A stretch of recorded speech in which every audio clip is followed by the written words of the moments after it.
And I love that old cross where the dearest and best for a world of lost sinners was slain.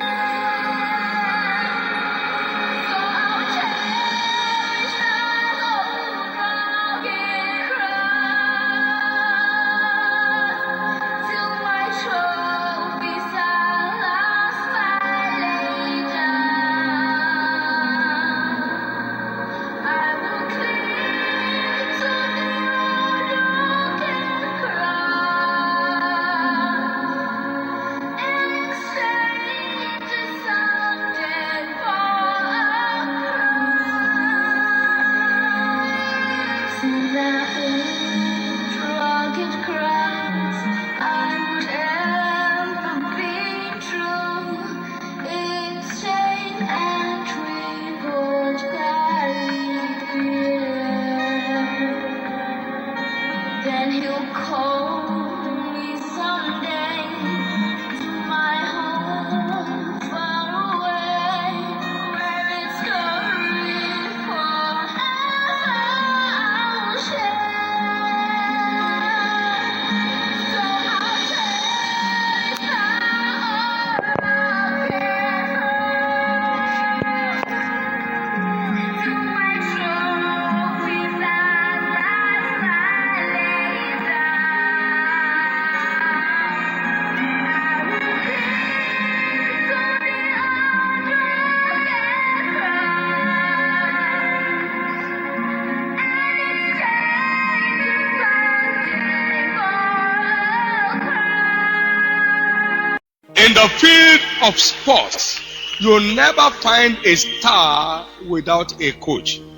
Every star is a graduate from a coach. And in most cases, these coaches are men and women who are stars before they left off playing to help others to emerge stars. You don't become a star by certificate. You become a star by proofs.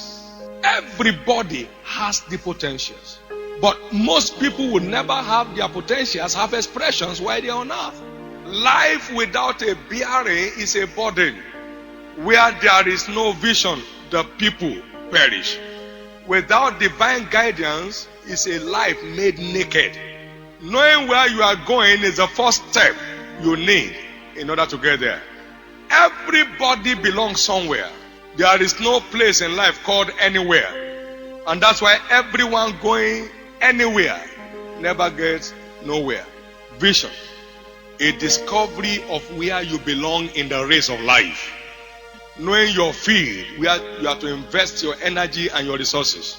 Therefore, until your field is defined, your leadership potential cannot find expression. You can discover where you belong by an heavenly vision. God speaking to you directly. Paul knew where he belonged. He said, and I was not disobedient to the heavenly vision. Acts chapter 26 verse 19. Noah knew his task by heavenly vision. Genesis chapter 6 verse 8. Moses knew his mission on earth through a vision. Exodus chapter 3 verse 7 and 8. Gideon discovered his assignment by a vision. Judges chapter 6 and verse 14. That means heavenly vision is a reality. What is it that turns you on? Nehemiah had no heavenly vision, but there was unquenchable passion in him to see the dignity of Jerusalem restored. And that became a pointer to his assignment. And you all knew what came out of it. David had no vision whatsoever, but he couldn't stand the assault of Goliath against the army of the Lord. And by passion, he went after Goliath. And by destroying Goliath, the gate to the throne was open to him. Like my friend Mike Murdoch once said, your passion, in most cases, is a pointer to the problems you are created to solve. A man's gift maketh room for him and bringeth him before great people.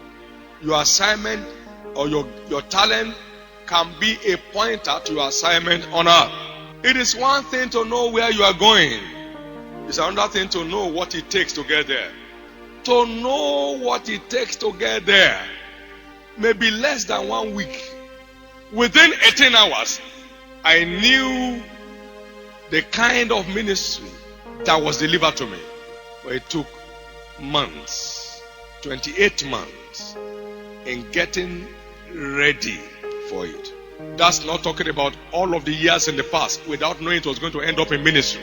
The know-how is where the task of leadership is. In the age when the world is using unguarded planes, unmanned planes in warfare, you are still using bow and arrow. That's why most people in Africa are nowhere, because the price for leadership is universal. If you are not a leader, there is no charm you can do to become a leader. That's why we have more rulers in Africa than we have leaders. What we call leaders in Africa are rulers. Even when you write speeches for some of them, they can't read it. The wisdom that makes a leader cannot be imparted. So only dedicated learners emerge as great leaders. T.L. Osborne said, when you stop learning, you start dying. Everybody in the church is praying. Not many people have minded the price to be paid. So the prayers are not delivering results. We are largely victims of native intelligence in Africa. There is need for a change of approach. There is no value in degrees, it is in deliveries. That's why you need to wake up and tell yourself your destination is arrivable. All you need is to invest in knowledge to get there.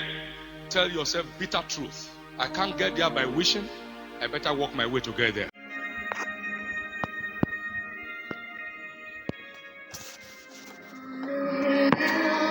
Far away stood an old rugged cross, the emblem of suffering and shame.